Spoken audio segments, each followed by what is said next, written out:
కాంగ్రెస్ అంటేనే నయవంచన మోసం అనేది కాంగ్రెస్ పార్టీ రక్తంలోనే ఉంది. మరోసారి రైతులకు ధోకా ఇచ్చింది కాంగ్రెస్ పార్టీ.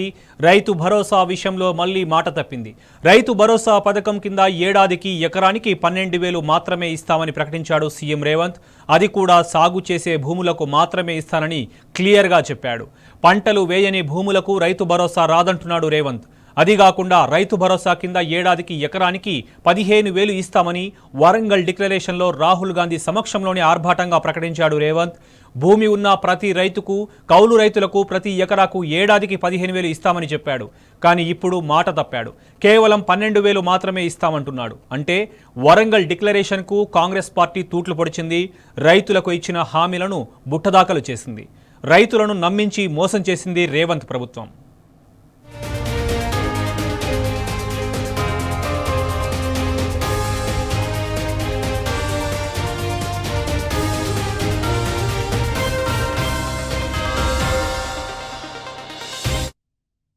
ఇదే బ్రేకింగ్ న్యూస్ కి సంబంధించి మరింత సమాచారం మా ప్రతినిధి లివిల్ అడిగి తెలుసుకుందాం. లివిల్ చెప్పండి.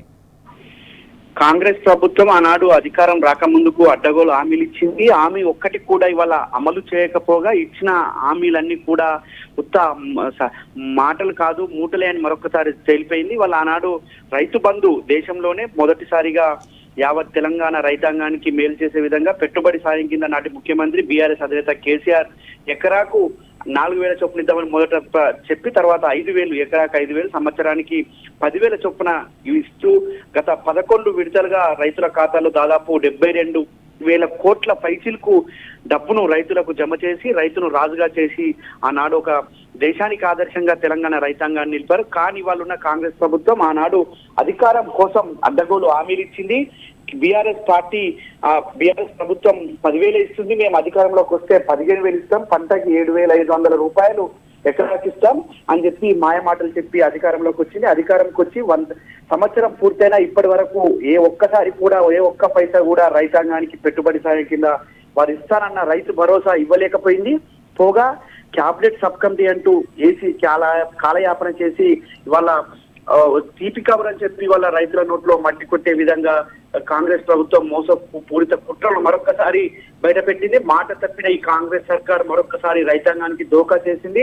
ఏడాదికి 12,000 మాత్రమే ఇస్తామని వాళ్ళ తీపి కబర్ అంటూ మరొక చేదు వార్తను రైతాంగానికి వాళ్ళ కాంగ్రెస్ ప్రభుత్వం చేసిన డోకాని వాళ్ళ కాంగ్రెస్ పూర్తిగా విమర్శిస్తున్న పరిస్థితి కనిపిస్తుంది. ఎన్నికల హామీలో భాగంగా 7,500 చొప్పున ఏడాదికి 15,000 ఇస్తామని మొదట చెప్పి వాళ్ళ మాట తప్పి ఏడాదికి 12,000 ఇస్తామని చేతులు దుక్కున్న ఈ కాంగ్రెస్ ప్రభుత్వాన్ని రైతాంగాన్ని క్షమించబోరని చెప్పేసి కూడా ఇవాళ యావత్ రాజకీయ విశ్లేషకులు చెప్తున్నారు.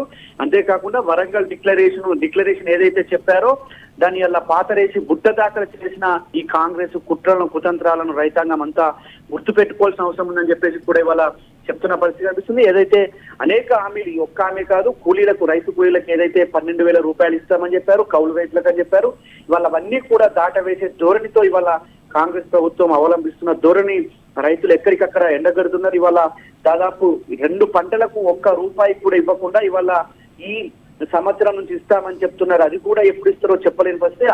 ఈ జనవరి 26న మేము గొప్పగా ప్రారంభిస్తామని చెప్తున్నారు. కానీ దాన్ని కూడా దాటవేస్తారు. రుణమాఫీ కూడా ఇదే విధంగా చేశారు, 4 విడతలుగా చేసి కనీసం 40% మంది రైతులకు కూడా ఇవాళ రుణమాఫీ చేయలేని స్థితిలో ఈ కాంగ్రెస్ ప్రభుత్వం ఉంది. రైతాంగాన్ని అడుగడుగునా మోసం చేస్తుంది, అడుగడుగునా ఇబ్బంది పెడుతుంది. ఇవాళ పూర్తిగా రైతాంగాన్ని నిర్లక్ష్యం చేస్తుంది. రైతు సంక్షేమం కాదు, ఇవాళ రైతు సంక్షోభం దిశగా ఈ ప్రభుత్వం వేస్తున్న కుట్రలే దీనికి నిదర్శనంగా చెప్పుకోవచ్చు. ఇవాళ గొప్పగా కేబినెట్ సమావేశంలో మేము చెప్తామని చెప్పారు. అది కూడా పుతు మంత్రంగా ఏదైతే పంట వేసే దానికి మాత్రమే రైతు భరోసా పేరు ఇస్తామని చెప్తున్నారు. అంటే ఏ పంట వేసేవా దానికి ఇవాళ కొన్ని పంటలు 9 నెలలు ఉంటాయి, కొన్ని పంటలు పూర్తి సంవత్సర కాలంగా ఉంటాయి. అలాంటి పంటలకు మరి ఏ విధంగా ఇస్తారనేది ఇప్పటి వరకు చెప్పలేకపోయారు.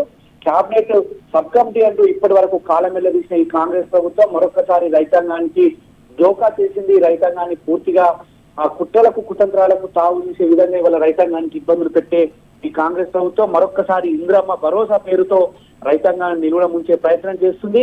ఈ కాంగ్రెస్ ప్రభుత్వం చేసే కుట్రలు రైతులంతా కూడా గమనిస్తున్నారని చెప్పేసి కూడా రాజకీయ విషయాలు చెప్తున్నారు. ఏదేమైనప్పటికీ వాళ్ళ 7,500 కాస్త 6,000తోనే సరిదిద్దుతారా, లేదంటే ఇది కూడా పూర్తి స్థాయిలో ఇస్తారా ఇవ్వరా అనే అనుమానం వల్ల రైతులు రేకెత్తిస్తుంది.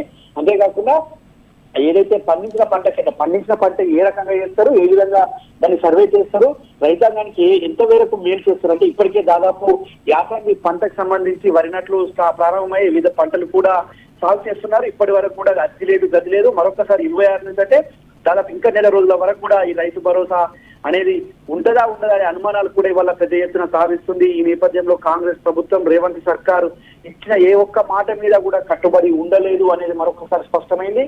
అన్ని హామీలు కూడా ఉత్తమ నీటి మూటలు అనేది మరొకసారి తెల్లమైపోయింది. వాళ్ళ రైతాంగాన్ని నిండముంచే కుట్రలు కుతంత్రాలు మరొకసారి వాళ్ళ క్యాబినెట్ వేదికగా వారి మంత్రివర్గ సమావేశంలోనే వాళ్ళ బట్ట బయలైందని చెప్పుకోవచ్చు. ఏదైతే ఇచ్చిన ఏ ఒక్క హామీ కూడా నిలబెట్టుకోకపోగా రైతాంగాన్ని కావచ్చు, ఇటు ఇతర వర్గాలందరినీ కూడా నిండముంచే కుట్రలు చేస్తుంది కాంగ్రెస్ ప్రభుత్వం అనేది మరొక్కసారి తెల్లమైపోయింది. ఇందిరమ్మ రాజ్యం అంటూ ఇంటింటా ఇబ్బందులు పెట్టే ఈ కాంగ్రెస్ ప్రభుత్వం మోసపూరిత కుట్రలను తెలంగాణ సమాజం ఖచ్చితంగా గుర్తుంచుకుంటుంది, మర్చిపోరు అనేది వాళ్ళ యావత్ రాజకీయ నాయకులు చెప్తున్న పరిస్థితి అనిపిస్తుంది. రైతాంగానికి ఏ విధంగా అయితే మోసం చేసిందో ఈ మోసాన్ని ఖచ్చితంగా రైతులంతా గుర్తుపెట్టుకుంటారని చెప్పేసి కూడా బీఆర్ఎస్ వర్కింగ్ ప్రెసిడెంట్ కేటీఆర్ కొద్ది రోజుల క్రితం చెప్పి నిన్న మీడియా సమావేశం ఏర్పాటు చేసి రైతాంగానికి ఈ విధంగా కుట్ర జరుగుతుందని చెప్పేసి ముందే చెప్పారు బీఆర్ఎస్ వర్కింగ్ ప్రెసిడెంట్ కేటీఆర్. దానికి అనుగుణంగానే వాళ్ళ కేబినెట్ సమావేశంలో సైతం 6,000 ఇచ్చి చేతులు దొక్కునే ఏదైతే ఉందో ఖచ్చితంగా రైతాంగం అంతా గుర్తించాల్సిన అవసరం ఉంది.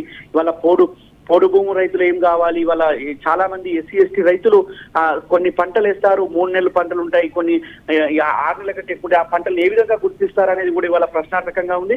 ఖచ్చితంగా ఇవాళ రైతాంగానికి మోసం చేసే విధంగా ఈ కాంగ్రెస్ ప్రభుత్వం తీసుకున్న నిర్ణయాన్ని రైతులంతా కూడా వ్యతిరేకిస్తున్నారు. ఇప్పటికే దాదాపు ఎకరాకు 15,000 రూపాయల చొప్పున ఒక్కొక్క రైతుకు బాకీ ఉన్నారు. ఆ బాకీ ఎప్పుడు తీరుస్తారో కూడా చెప్పలేని పరిస్థితి ఉండగా ఇవాళ మరొకసారి పూర్తి స్థాయిలో మేము 6,000 ఇస్తామని చెప్పడం ఖచ్చితంగా రైతాంగానికి ఒక తీరని లోటును ఇవాళ వరంగల్ డిక్లరేషన్ కు పాతరేసింది కాంగ్రెస్ పార్టీ. స్వయంగా సీఎం రేవంత్ రెడ్డి ఇవాళ చేసిన స్టేట్మెంట్ అంటే రైతు భరోసా కేవలం 12,000 మాత్రమే అని ప్రకటించడం, అంటే వరంగల్ డిక్లరేషన్ సభలో ఎన్నికలప్పుడు ఇచ్చిన హామీ 15,000 ఎకరాకి ఇస్తామనడం, అంటే ఇప్పుడు రైతులను పూర్తిగా ముంచేయడమే కదా. సో దీనికి సంబంధించి రైతన్నలో ఎలాంటి ఆగ్రహవేశాలు నెలకొన్నాయి? ప్రస్తుతం ఉన్న తరుణంలో రైతులు గ్రామ సభల్లో ఎలాంటి రివర్స్ అటాక్ ఇవ్వనున్నారు కాంగ్రెస్ ప్రభుత్వానికి? ఇవాళ రైతాంగానికి ఆనాడు బీఆర్ఎస్ ప్రభుత్వం దేశంలో ఎవ్వరు కూడా ఆలోచన చేయని విధంగా కేసీఆర్ ఆలోచన చేశారు. దానికి రైతు బంధు పేరు పెట్టారు, రైతాంగం పెట్టుబడి సాయం ఇవ్వాలన్నారు. కానీ కాంగ్రెస్ ప్రభుత్వం వచ్చాక మేము గొప్పగా 7,500 ఇస్తాము, రైతాంగానికి మేలు చేకూరుస్తుంది, 2 పంటలకు ఇస్తాము, ఇంకా అవసరమైతే 3వ పంట కూడా ఇస్తామని చెప్పేసి వరంగల్ డిక్లరేషన్ లో వారి జాతీయ అగ్రనాయకత్వం అంతా తీసుకొచ్చి ఇక్కడ గొప్పగా చెప్పారు. కానీ వాళ్ళ మాటలన్నీ నీటి మూటలని తెలిపోయినాయి. దీంతో రైతులంతా కూడా ఆగ్రహావేశాలతో ఉన్నారు. రుణమాఫీ విషయంలో కూడా మోసం చేశారు, బోనస్ విషయంలో బొక్పాట్ చేశారు. వాళ్ళ రైతు భరోసా పేరుతో ఇందిరమ్మ భరోసాని పెట్టి వాళ్ళ నిలువున ముంచుతున్నారని చెప్పేసి రైతులంతా కూడా తీవ్ర ఆందోళన చెందుతున్నారు. ఖచ్చితంగా కాంగ్రెస్ ప్రభుత్వానికి రైతుల నుంచే నిరసనలు ఎదురవుతాయి. ఖచ్చితంగా రైతులే వాళ్ళ నిలదీసే పరిస్థితి వస్తుందని చెప్పేసి కూడా రైతులంతా ఆలోచన చేస్తున్నారు. బోనస్ అని చెప్పేసి అన్ని పంటలకు బోనస్ ఇస్తామని వరంగల్ డిక్లరేషన్ లో ప్రకటించారు. కానీ చివరకు వడ్లకు అన్నారు, వడ్లకు కూడా మొత్తం వడ్లకు కాకుండా ఓన్లీ సన్న వడ్లకే బోనస్ అని చెప్పి వాళ్ళ రైతులందరినీ బక్వాస్ చేశారు. రుణమాఫీ విషయంలో కూడా 2 లక్షల లోపు రుణాలు ఉంటే చేస్తాం, ఇవ్వాలి తెచ్చుకోండి, మీకు మేము వస్తున్న డిసెంబర్ 9నే మేము అందరు చేస్తామన్నారు. ఇప్పటి వరకు కూడా రైతు రుణమాఫీ పూర్తి స్థాయిలో కాలేదు. ఇప్పటికే రైతులంతా కూడా తిరగబడుతున్న పరిస్థితి కనిపిస్తుంది. మరో పక్క రైతు కూలీలకు కావచ్చు, కౌలు రైతులకు కూడా మేము గొప్పగా ఇస్తామని చెప్పేసి గొప్పలు చెప్పిన ఈ కాంగ్రెస్ రైతు డిక్లరేషన్ అంతా కూడా బక్వాసం తేలిపోయింది అనేది కూడా ఇవాళ రైతులంతా కూడా చర్చించుకుంటున్నారు. వారు ఏ ఒక్క డిక్లరేషన్ పైన కూడా నిలబడలేదు, ఏ ఒక్క డిక్లరేషన్ కూడా మాట నిలబెట్టుకోలేదు అనేది మనకు ప్రధానంగా అర్థమవుతుంది. ఇటు కామారెడ్డి బీసీ డిక్లరేషన్ కావచ్చు, చేవెళ్ళ ఎస్సీ డిక్లరేషన్ కావచ్చు, ఇవాళ వరంగల్ రైతు డిక్లరేషన్, ఇవన్నీ కూడా మాటలే తప్ప చేతలు లేవనేది మరొకసారి స్పష్టమైంది. కాంగ్రెస్ ప్రభుత్వం మాటల ప్రభుత్వమే తప్ప చేతల ప్రభుత్వం కాదని వాళ్ళ తెల్లం అయిపోయిందని చెప్పేసి కూడా రైతులంతా కూడా నిందిస్తున్నారు. ఖచ్చితంగా రానున్న రోజుల్లో ఎమ్మెల్యేలను కావచ్చు, మంత్రులను కావచ్చు, ప్రతి ఒక్క ముఖ్యమంత్రిని కూడా కావచ్చు, వాళ్ళకి సంబంధించిన ప్రజాప్రతినిధులందరినీ అందరినీ కూడా ఎక్కడికక్కడ నిలదీస్తామని చెప్పేసి కూడా రైతులంతా చెప్తున్నారు. ఇప్పటికే ఒక్కో ఎకరాకి 15,000 చొప్పున బాగున్నట్లు కూడా ఇప్పటికే బీఆర్ఎస్ వస్తుంది కేటీఆర్ చెప్పారు. ఊరూరా మేము పోస్టర్లు ఇస్తాం, రైతాంగానికి తెలియజెప్తాం అని చెప్పేసి కూడా చెప్పారు. ఇప్పటికీ కూడా ఈ రైతు భరోసా ఏ పంటలకు వేస్తారు, ఎలాంటి నిర్ణయాలు తీసుకుంటారు, సెల్ఫ్ డిక్లరేషన్ ఇవన్నిటి కూడా ఇప్పటి వరకు కూడా ఎలాంటి మార్గదర్శకాలనే క్యాబినెట్ సబ్ కమిటీ ఏం చెప్పిందో రిపోర్ట్ కూడా బయట పెట్టలేని స్థితిలో ఈ కాంగ్రెస్ ప్రభుత్వం ఉందంటే ఖచ్చితంగా ఈ రైతు వ్యతిరేక ప్రభుత్వం, రైతును ముంచే ప్రభుత్వం అనేది మరొకసారి తెల్లమైపోయింది. శోభన్. Right, thank you.